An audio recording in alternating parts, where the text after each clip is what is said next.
I think we're all prone to comparison, and we're all prone to being envious of what other people either have or are or, whatever. And so I think it's just like a good caution to say, like, yes, of course, I don't want to neglect ever sitting at the feet of Jesus and being content with just that. Like, it doesn't always have to be doing, but in the doing side of things, being content with like, hey, like, this is the part of the body that I am. And this is the part of the body that you are, and he is, and she is, and everybody is. And like, if we all just do our part, like, it's going to function. And one thing that actually really stood out to me in this verse was where it says, suppose the foot says, I'm not a hand, so I don't belong to the body.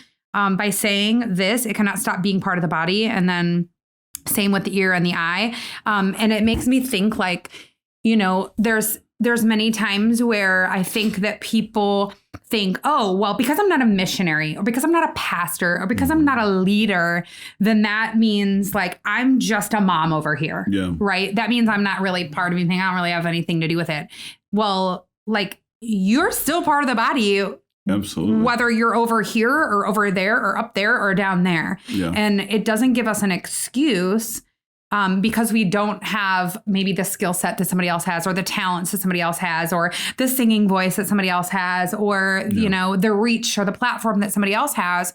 That does not relieve us of our being part of the body and our doing our part. And even if the part is, I mean, I think that the most important thing that you can do is like be home and raising your kids. Like, if that's what God calls you to, like, that's huge. And like, so many times I think, especially for like moms and young moms, I remember feeling this way, like as a young mom, just like, what is my thing, And it's like, what do you mean? What is your thing? Like, we have amazing kids that who knows what they would be like if I didn't spend all of my time and energy, pouring into them. And so I don't know. Yeah, it's just interesting because I think so many times people feel relieved of their duty because they're, it's like you always have, say you have 1,000 people in a church, you always have the same 100 people serving, the same people doing the same thing. Well, the other 900 people that are there, if they call themselves a Christian and they're part of the body, they got something they're supposed to be doing. Like they're not relieved of it just because they're not, Yeah, no, they are a part of the body. Yeah, as a believer, they are part of the body.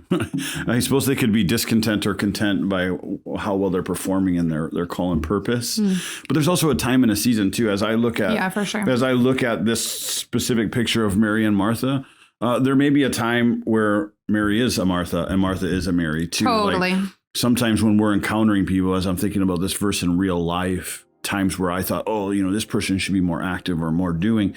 We don't know what's going on in their life. And that may be the very season. It might be God telling them to sit down and be Mary. That may be the very season where God is saying, no, this is where I need them and want them.